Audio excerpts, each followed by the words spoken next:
Les médias l'affirment à tour de bras. L'Europe est confrontée à une crise des migrants, à des arrivées massives et continues, et elle est au bord de l'implosion. Assiste-t-on au retour de l'été 2015, lorsque plus de 1 200 000 réfugiés syriens et irakiens, mais aussi des migrants économiques, se sont rués sur la route des Balkans pour atteindre l'Eldorado allemand? Eh bien non, les chiffres sont là pour l'attester. Les arrivées sont revenues à leur niveau d'avant 2015. En Italie, par exemple, elles ont baissé de 77% au premier trimestre 2018 par rapport à la même période de 2017. La Turquie honore toujours l'accord conclu en 2015 et bloque à ses frontières, évidemment contre espèces sonnantes et trébuchantes, tous ceux qui seraient tentés de rejoindre l'Union via la Grèce. La seule route ouverte reste celle qui part de la Libye, un pays sans État, depuis que la France a fait la peau de Kadhafi.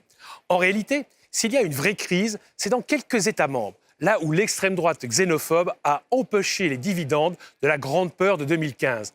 En Italie, bien sûr, mais aussi en Autriche et en Allemagne. Dans ces trois pays, l'extrême droite continue à agiter l'épouvantail migratoire, rejoint par une partie de la droite qui craint de voir ses électeurs la déserter.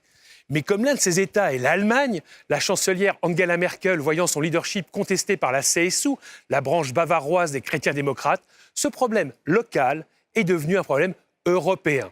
Car il faut sauver le soldat Merkel. La Commission, qui a traité par l'arrogance et le mépris les difficultés des Grecs et des Italiens à contenir les arrivées massives de 2015, se plie en quatre pour aider la chancelière, allant jusqu'à convoquer un mini-sommet de 10 pays ce dimanche. Le Conseil européen des 28 et 29 juin risque d'être phagocyté par la question migratoire, alors que les problèmes économiques sont autrement plus importants. Le risque de cette agitation est que l'Union accouche dans l'urgence de solutions catastrophiques qui vont remettre en cause ses valeurs fondatrices, dont le respect des droits de l'homme n'est pas le moins important. Et à la fin, il n'y aura qu'un vainqueur, les démagogues.